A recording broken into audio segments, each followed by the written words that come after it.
So I talk about the typeface Helvetica, what it is, how it came to exist, how it came to be, and its influence today and going forward. Notice anything?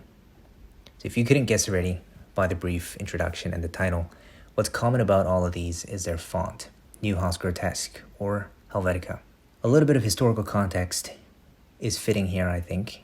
During the 1950s, there was a design movement, a major movement that emerged from Switzerland and Germany, notably called Swiss design, or more appropriately, as per the reading, Meg's History of Graphic Design, the international typographic style. The objective clarity of this design movement won converts throughout the world. It remained a major force over several decades. Its influence continues today as well. The emerging international typographic style was exemplified by several new sans serif families designed in the 1950s.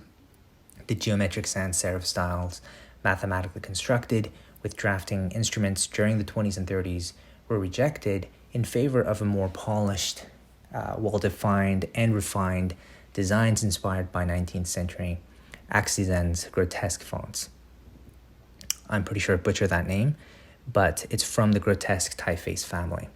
So further, Edward Hoffman of the Haas Foundry spotted an opportunity to create a typeface in the tradition of the emerging international style of design. He commissioned former Haas salesman and designer Max Meidinger to design a new grotesque typeface.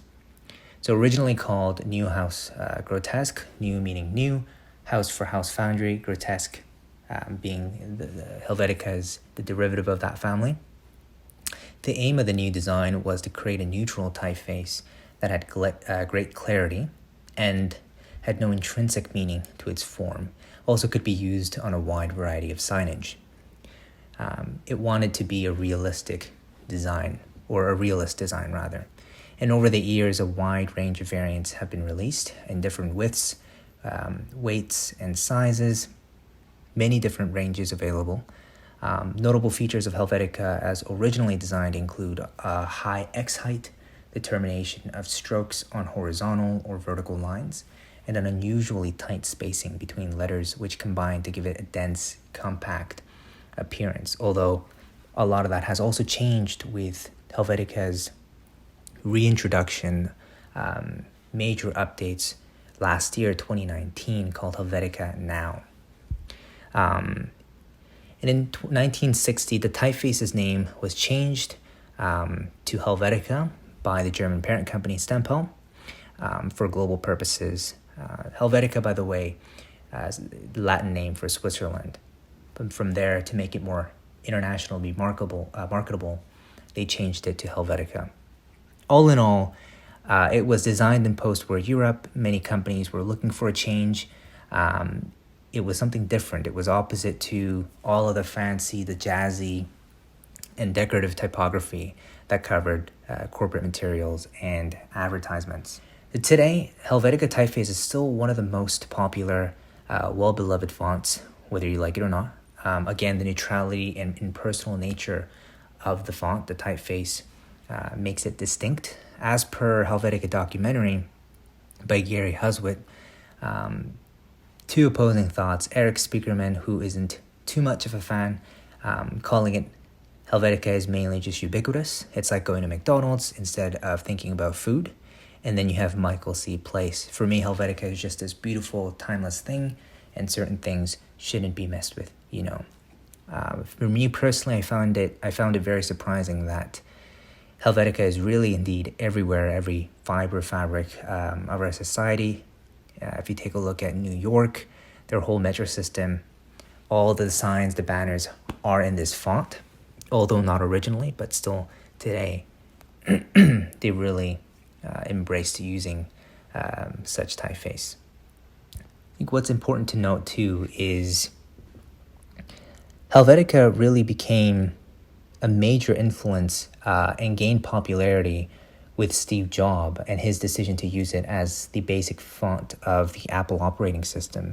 Even if the font had already become a design classic over the years, when it appeared with the introduction of Macintosh, it really solidified Helvetica's role as a default sans serif for generations. And that said, that took a turn in 2015 when a lot of companies started to drop Helvetica for many reasons, and among them being that there's a quite steep licensing fee. For example, with IBM, they had all of their employees utilize the font, but they have so many employees, and on a global scale as well, everything started to add up, and that's when they introduced their own design, their own font. Same thing with Apple. They started using San Francisco, which is their own dedicated, customized font. So the question remains, what is the future of Helvetica? With so many companies now utilizing their own, implementing their own designs, it's quite interesting to see what that would look like. But all in all, Helvetica is still in many, many places. Some corporations that use Helvetica in their logos include 3M, American Airlines, Jeep, Verizon, BMW, Target, and many more. But it's understandable that there are people who don't prefer Helvetica. It can be frustrating, it can be dull in terms of the characteristic of the typeface. And some critics have pointed out that Helvetica may be falling from favor, with more brands opting for custom fonts to give themselves an edge in an increasingly crowded market. I'm really interested. That's a quick look at Helvetica. Be sure to watch the documentary as it's heavily informative. And let me know what your thoughts are as far as what the future looks like for Helvetica.